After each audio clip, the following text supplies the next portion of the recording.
Bismillahirrahmanirrahim. Assalamualaikum warahmatullahi wabarakatuh. Alhamdulillah wassalatu wassalamu ala Rasulillah wa ala alihi wa sahbihi ajma'in. Alhamdulillah, bersyukur kita kepada Allah Subhanahu wa taala. Pagi ini kita dapat bersama-sama lagi dalam sesi Quran tafsir ringkas daripada setiap muka surat Al-Quran. Alhamdulillah, pada pagi ini kita akan membicarakan tentang pengajaran-pengajaran ataupun petikan-petikan daripada tiga tafsir yang kita cuba ambil, iaitu yang pertama sekali daripada tafsir Jalalain, yang kedua daripada tafsir Al-Wasit oleh Syekh Said At-Tantawi, dan kemudian daripada kadang-kadang kita akan ambil sedikit daripada Khawatir yang dibuat oleh Syekh Asy-Sya'rawi, seorang ulama daripada Mesir yang masyhur, yang telah sebenarnya Syekh Asy-Sya'rawi ini telah membuat satu khawatir terhadap Al-Quran daripada awal Al-Quran sehinggalah tamat Al-Quran, dan ianya telah dibukukan. Sekarang bukunya ada dijual, cuma dalam bahasa Arab, dan saya dengar ada sedikit terjemahannya telah dibuat di Indonesia. Jadi pagi ini insya-Allah kita akan bersama-sama di muka surat 434 434 pada hujung dan terakhir insya-Allah surah Saba pada pagi ini. Kita akan sampai surah Saba sehingga ayat 54 insya-Allah, dan kemudian kita akan memulakan masuk kepada surah Fatir. Surah Fatir daripada ayat 1 sehingga ayat yang ke-3 insya-Allah. Jadi kita ada dua surah lah hari ini. Kedua-dua surah hari ini masih lagi kesinambungan dari sudut mesejnya ataupun dari sudut temanya, sebagaimana yang disebutkan oleh Syekh Amrul Khalid di dalam bukunya. Jadi insya-Allah kita akan baca bermula daripada muka surat 4 yang terakhir daripada surah Saba ini insya-Allah. A'udzubillahi minasyaitonirrajim. Bismillahirrahmanirrahim. Kul ja'al haqqu wa ma yubdi'ul batilu wa ma yu'id. Sadaqallahul azim. Ayat ini sebenarnya adalah masih lagi, kalau kita tengok, ialah dia berkenaan dengan permintaan Allah Subhanahu Wa Taala. Allah Taala minta daripada Nabi Muhammad sallallahu alaihi wasallam untuk menyatakan sesuatu kepada orang-orang Quraisy, orang-orang Arab yang berada di depan baginda Nabi sallallahu alaihi wasallam yang tidak menerima dakwah. Jadi Allah Taala menyebutkan kul ni maknanya katakan wahai Muhammad kepada mereka. Jadi kita faham bahawa di sini bila Allah Subhanahu Wa Taala menyebutkan kul, artinya ialah Allah Taala minta daripada kita semua ni untuk mengatakan perkara yang sama kepada orang-orang yang menolak Islam pada bila-bila masa saja. Jadi zaman Nabi SAW mengatakan, tapi ayat ini Allah Ta'ala kekalkan dalam Quran, nak menunjukkan bahawa kita pun pada hari ini mestilah menyatakan perkara yang sama, mestilah menyebutkan perkara yang sama apabila ada orang yang menolak Islam. Jadi apa yang diminta oleh Allah Subhanahu Wa Ta'ala supaya dikatakan kul ja'al haqqu, telah datang kebenaran. Kemudian wa ma yubdi'ul batilu wa ma yu'id wa ma yu'id.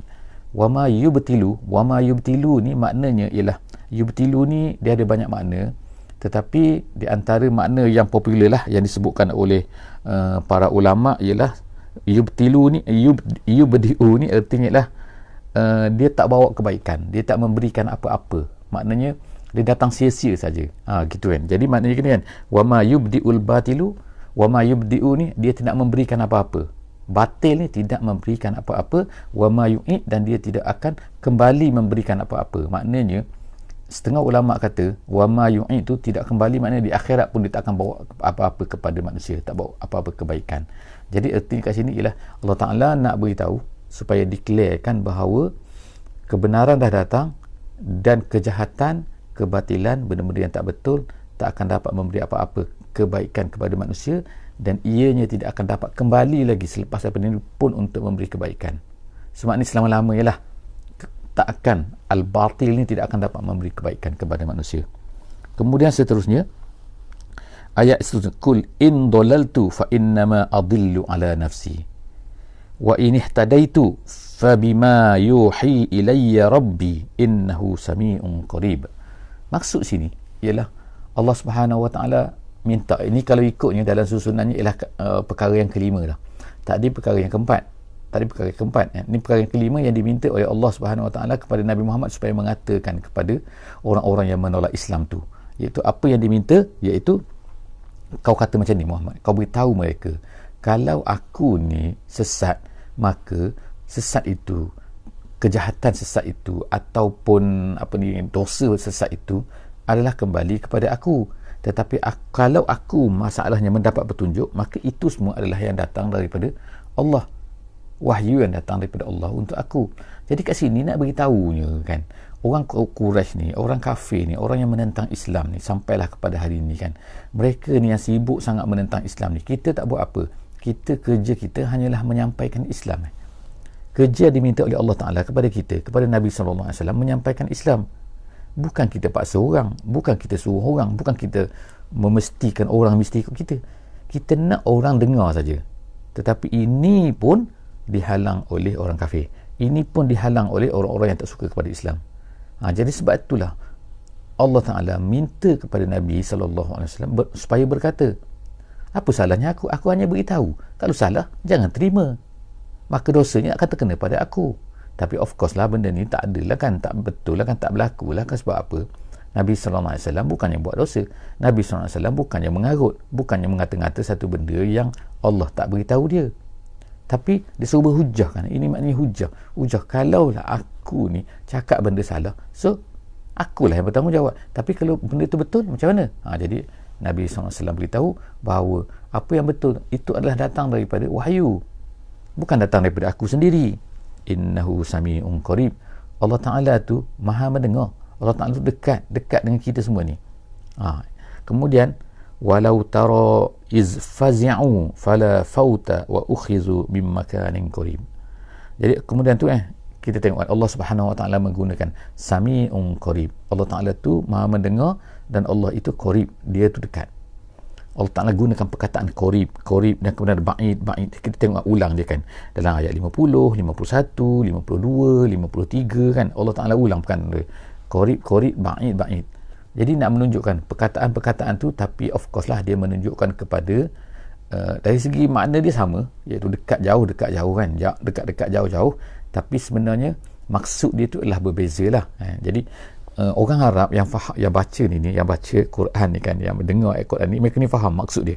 Jadi Allah Ta'ala katakan selepas itu, walau tara, kalaulah kamu melihat ni maknanya apa ni? Maknanya melihat ni seolah-olah Allah Ta'ala nak gambarkan macam tu, benda-benda tu macam berlaku betul-betul depan mata.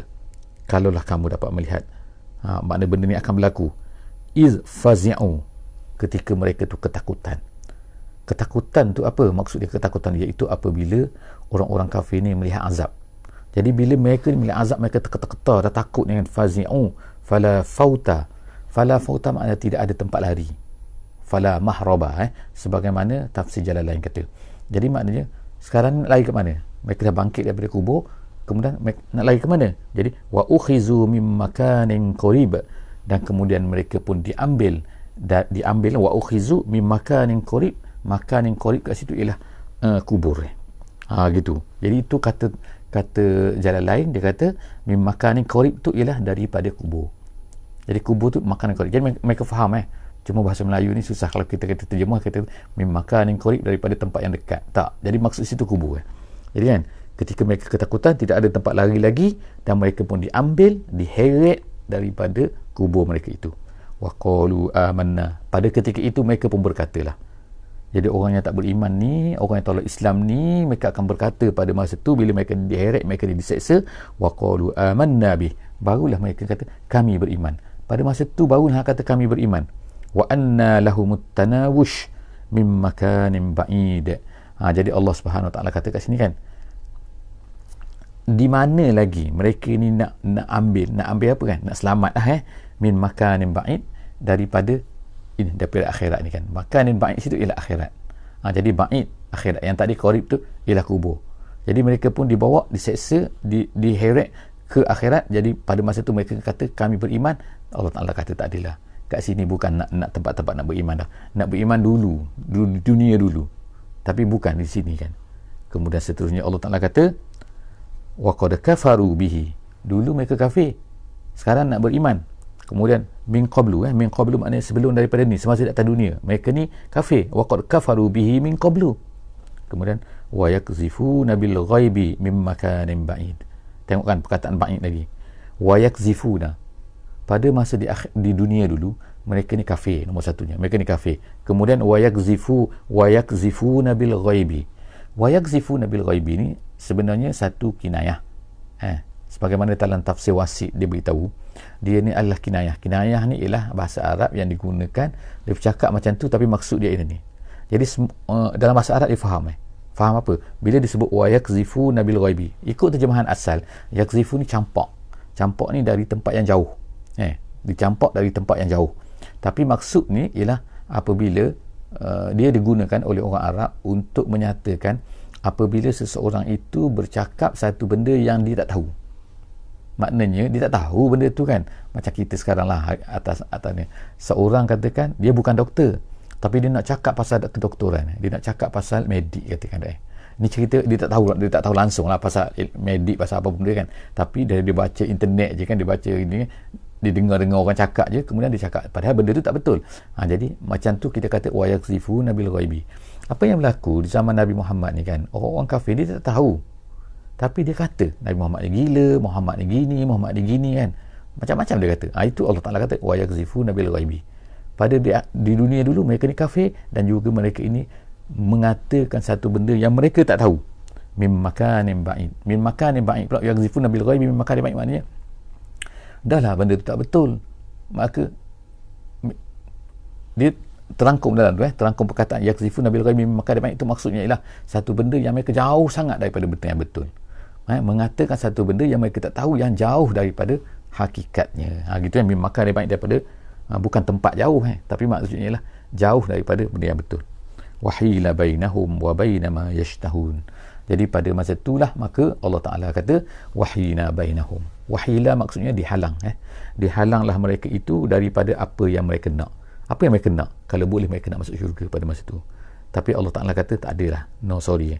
Kama fu'ila bi asya'ihim, sebagaimana yang dilakukan kepada orang-orang yang sebelum daripada mereka, iaitu umat-umat yang sebelum daripada mereka akan terkena benda yang sama, iaitu seksaan jika mereka ini kufur dengan Allah Subhanahu Wa Taala. Min qablu innahum kanu fi syakkin murib.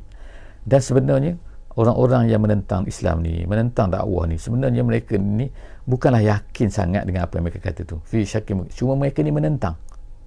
Sebab tu Allah kata mereka ni fi syakkin murib, dalam keadaan syak dan ragu-ragu.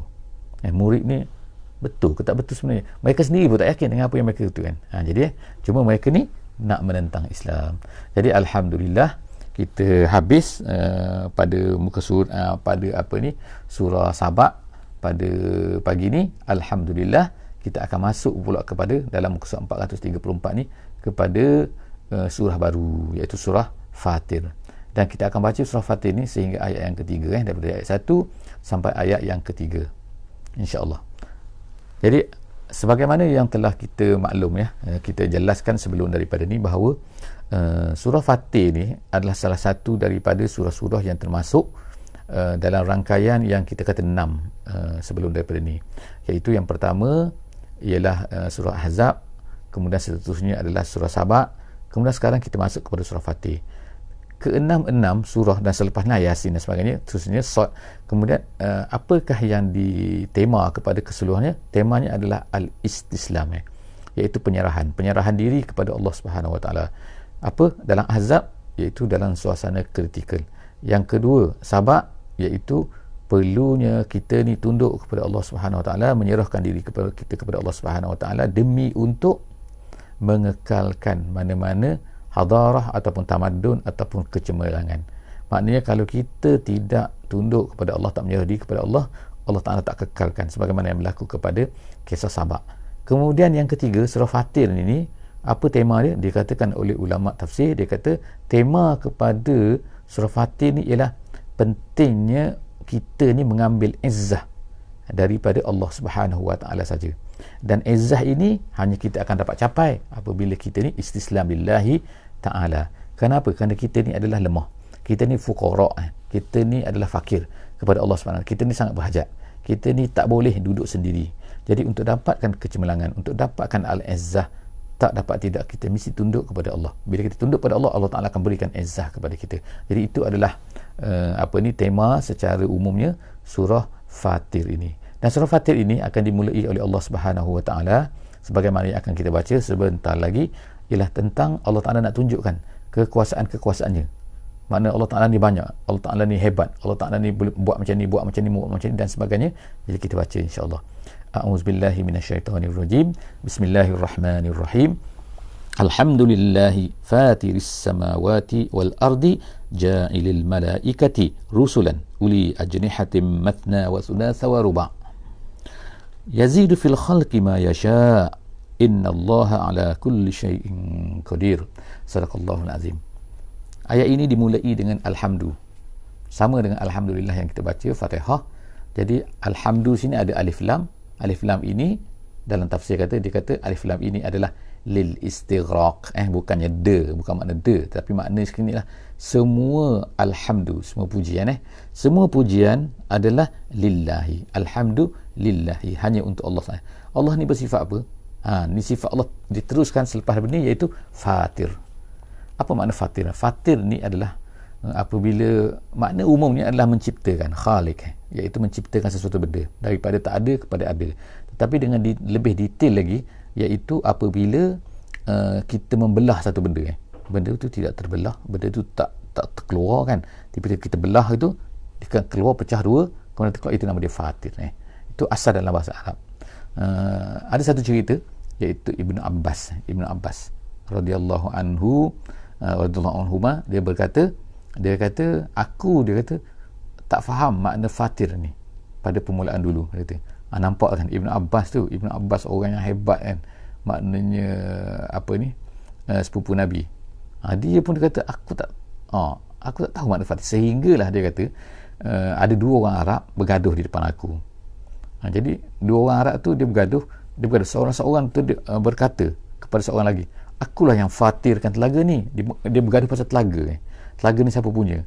Jadi salah seorang daripada Arabi itu, Badui itu, berkata kepada ni, akulah yang fatir telaga ni. Barulah Ibn Abbas faham pada masa tu, iaitu fatir ni rupanya ialah membelah, menggali, membina tenaga tu daripada asalnya tak ada, kemudian dia yang buat. Itu kan. Jadi sebab itulah sebenarnya orang Badui dulu lah kan, di zaman Nabi SAW tu, adalah mereka ni adalah bersih bahasa mereka ni menggunakan bahasa Arab yang original. Tapi bila masyarakat Arab di Mekah sebagai contohnya, di situ tu dah ada bercampur sikit, ada perkataan-perkataan luar kan. Jadi sebab itulah masa kecil kan, Nabi kita tu dihantar oleh mak baginda Nabi SAW ke tempat Bani Sa'ad untuk apa? Untuk duduk di kampung, tinggal di kampung, dan mereka tu dapat belajar bahasa. Jadi kita pun macam tu juga pada hari ni kan, kadang-kadang oleh kerana kita ni kurang baca sastra, kurang baca, maka kadang-kadang bahasa kita ni, bahasa Melayu lah kan, maknanya tak bagus. Ada benda-benda yang kita kan tak faham ke, tak jelas ke, penggunaan tak betul dan sebagainya. Jadi untuk kita lah sebagai nak menyampaikan Islam kepada orang Melayu, contohnya sebenarnya ada kebaikannya juga, iaitu kita faham bahasa dan dapat menggunakan bahasa tu dengan baik dan betul lah. Tapi sekarang pun adalah kan, menggunakan bahasa sekarang pun, tapi yang pentingnya ialah menggunakan bahasa dengan baik dan betul. Itu adalah penting di dalam dakwah kan. Okey. Tapi itu mengikut keadaan manusia. Okey, jadi kemudian selepas daripada itu, Allah Subhanahu Wa Taala kata alhamdulillahi fatiris samawati wal ardi. Allah Taala yang menciptakan langit dan menciptakan bumi. Kemudian ja'ilil malaikati rusulan uli ajnihatin masna wa thulatha wa ruba'. Allah Taala sebut ini, iaitu tanda kekuasaan dia, kehebatan kuasa dia. Yang pertama, dia menciptakan langit dan bumi, dan yang kedua, dialah yang menjadikan al-malaikati, ja'ilil malaikati, menjadikan malaikat. Kata ulama tafsir, bukan menjadikan semua malaikat tu sebagai rusulan. Rusulan tu makna utusan, iaitu perantara di antara Allah dan juga rasul-rasul. Tapi bukan semua, sebab tak semua malaikat ni menjadi rusul. Jadi kata ulama, sebahagian daripada malaikat itu menjadi rusulan, iaitu menjadi orang tengah, menjadi penghantar, pembawa wahyu kepada nabi-nabi. Kemudian sifat yang ketiga, malaikat ni apa? Iaitu uli ajnihatin, dia ni ada sayap. Jadi kalau kita kata betul ke malaikat ni ada sayap? Betul, malaikat ni ada sayap, disebutkan oleh Allah Subhanahu Taala dalam surah Fatir ni. Jadi kalau orang barat kan, orang kafir kan, biasa adalah kan dia buat malaikat ni ada sayap kan. Malaikat tu kadang-kadang budak bersayap kan. Jadi tu tak betul lah. Yang sayap tu betul. Tapi sayap tu bagaimana? Wallahu a'lam bissawab. Sayap ni ada berapa? Disebutkan oleh Allah Ta'ala sini, sayapnya ada masna wa sulasa wa ruba'. Ada dua, ada malaikat yang ada 3 sayap, ada malaikat yang ada 4 sayap. Macam mana 3 sayap? Wallahu a'lam. Yang pentingnya kita yakin Allah Ta'ala sebut ini. Kemudian tu, tapi ada malaikat yang banyak sayap kan? Lebih daripada 4. Kenapa disebut 4 saja? Tak, tunggu. Disebut kat sini lepas tu, yazidu fil khalqi ma yasha. Allah Ta'ala boleh tambah berapa-berapa yang dia nak. Sebab itulah seperti Jibril, Nabi SAW kan, ketika satu ketika tu Nabi SAW melihat Jibril dan dia mempunyai 600 sayap sebagaimana yang disebutkan dalam hadis yang sahih. Jadi maknanya sayap ni depend ada malaikat ni banyak sayap, tapi 2, 3, 4 tu memang ada disebut kat sini. Tambah tu berapa, itu kena tengoklah dalam hadis-hadis yang lain. Innallaha ala kulli syai'in qadir. Allah Ta'ala ni berkuasa nak buat apa saja.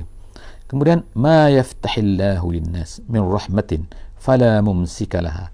Seterusnya Allah Ta'ala nak gambarkan, nak ceritakan tentang kekuasaan dia, iaitu apa? Tentang apa? Iaitu tentang rahmat. Allah Ta'ala ni kalau dia nak beri rahmat, disebut sini perkataan yaftah ni kalau ikutnya buka. Apa-apa saja apa yang Allah Ta'ala buka untuk manusia daripada rahmat, maknanya apa-apa saja rahmat yang Allah Ta'ala buka kepada manusia. Dia gunakan perkataan buka sebab dia nak menunjukkan, kata ulama tafsir ni, bahawa banyaknya rahmat Allah ni.